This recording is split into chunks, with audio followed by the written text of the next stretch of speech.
예, 상명대 김인철인데요. 저는 사실 이 법학을 공부하는데 특히 지적재산권을 공부하다 보니까 인공지능에서 이제 뭐 어떤 저작물을 만들려면 결국에는 어떤 저작물을 미리 넣어야 되는데 이것이 저작권 침해인가 아닌가부터 시작했습니다. 근데 그러다 보니까 이게서 법적 문제 가기 전에 인공지능은 무엇이지 하는 개념부터 이제 거꾸로 가게 된 거죠. 그런데 이 인공지능을 공부하면서 참 문제되는 게 발제자 하신 정 교수님도 말씀하셨지만 기존에 있던 인터넷이나 다른 것은 인간의 하나의 도구였습니다. 근데 이제는 인간하고 상충하는 문제가 생길 수가 있게 됐다는 거죠. 그래서 이제 가장 큰 문제가 나중에 문제가 생기면 법률을 먼저 만들어서 가는 방법도 있겠지만 법률을 당장 만들면 이것이 연구할 수 있는 범위가 너무 축소됩니다. 그래서 그것을 가기 전에 가이드라인을 제시하고 그 연구자들이나 개발자들이나 설계자들한테 어떻게 가야 될지 그거에 대해서는 절대적으로 동의합니다. 근데 여기에 이제 가장 큰 문제가 이제 몇 가지가 보이는데요. 하나는 인권 문제하고 하나는 투명성 문제입니다. 다른 신기술하고는 달리 이 인공지능은 곧 인간의 권리하고 충돌될 수도 있을 것 같고 사실 우리 터미네이터에서 스카이넷이 인류를 죽인다고 했던 것처럼 인공지능이 가장 먼저 발전할 거는 제가 보기엔 전쟁 무기 파트거든요. 특히 우리 이거 한번 생각해 보시면 됩니다. 원자력 무기가 원자 폭탄이 사실은 원자력 발전소보다 먼저 만들어졌거든요. 공식은 간단합니다. E나 mc 스케일. 근데 그것이 먼저 만들어진 건 결국 전쟁 무기거든요. 그리고 우리의 거의 모든 기술, 그러니까 인터넷도 사실 군사무기에서 시작했고. 근데 이 군사무기를 만드는 곳에다가 윤리적 문제를 넣었을 때 이게 꼬여버린다는 거죠.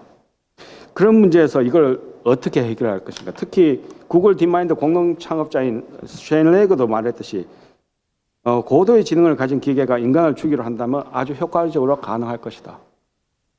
그래서 이 문제를 어떻게 할 것인가를 조금 가이드라인에 조금 언급할 필요가 있지 않을까. 그렇지만 이것을 100% 막을 수는 없겠죠. 왜냐하면 결국에는 군사무기에서 시작할 거니까. 그리고 이 문제를 좀 해결하기 위해서 제가 한번 생각해 본 게 우리 자주 언급된 게 투명성, 트랜스페런시입니다. 근데 사실 이 트랜스페런시하고 또 연결되는 게 법적으로는 기업의 영업비밀 쪽이거든요. 영업비밀을 공개해라. 그러면 어느 기업도 가장 핵심적인 부분이고 또 그 다음에 이 인공지능을 연구하는 파트가 대부분 전 세계에서 거의 최고 기업들, 최고의 대기업들밖에 안 될 겁니다. 투자 비용이 워낙 크기 때문에. 근데 이런 사람들한테 정보 내놔라. 그러면 정보 절대 안 줍니다. 아예 한국을 배제하고 시작하겠죠. 그런데 만약에 이것이 사고가 났을 때 누구 책임일지 그리고 뭔가를 판단을 하려면 뭔가 정보가 들어와 있어야 된다는 거죠. 지금 중소기업청에서 하는 건데 영업비밀 임치제도라는 게 있습니다. 일단 영업비밀을 중소기업청이 일단 미리 임치해 놓고 나중에 사고가 나면 그걸 열어봐서 누가 먼저 만들었는지 확인해 보자. 그것처럼 이 인공지능을 개발하는 쪽이나 설계하는 쪽에다가 좀 너희들 정보를 조금 여기에다 임치해 달라. 그리고 이것이 정보가 노출될 거 위험하다.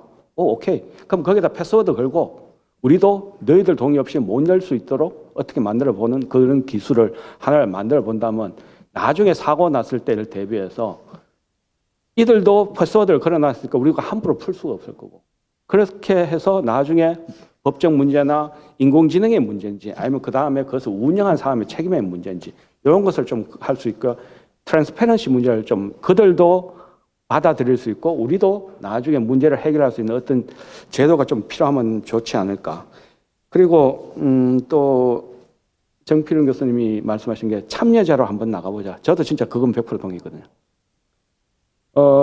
우리 보통 국제기구 같은 게 보통 한 서너 나라에서 시작을 하죠. 그리고 어느 나라가 주도적으로 나가서 그것이 하나 둘씩 붙어 나가는 형식입니다.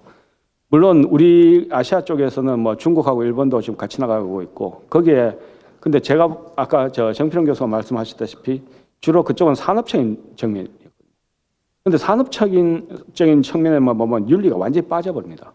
왜냐하면 기업에 많이 들어가니까. 그래서 우리가 그쪽에서는 먼저 인간적인 면, 인권적인 면을 먼저 한번 가지고 우리의 가이드라인을 가지고 그들도 같이 들어올 수 있도록 결국에는 이거는 인공지능을 개발하지 못하게 하는 것은 저는 불가능하다고 생각하거든요. 그러면 거기에서 생길 문제를 미리 한 번 더 국제적으로 이야기해 볼 수 있는 기초 자치단체 뭐 이런 느낌의 무슨 조직을 한번 만들어 보는 것도 뭐 결코 나쁘지 않을 거라고 생각하고 거기에 우리나라가 먼저 선도적으로 나간 것이 참 좋지 않을까 그런 생각을 가지고 있습니다. 나머지는 뭐 다음에 토론하면서 다시 시작하시죠. 예, 예. 제 토론 여기서 마치겠습니다. 예, 교수님 감사합니다.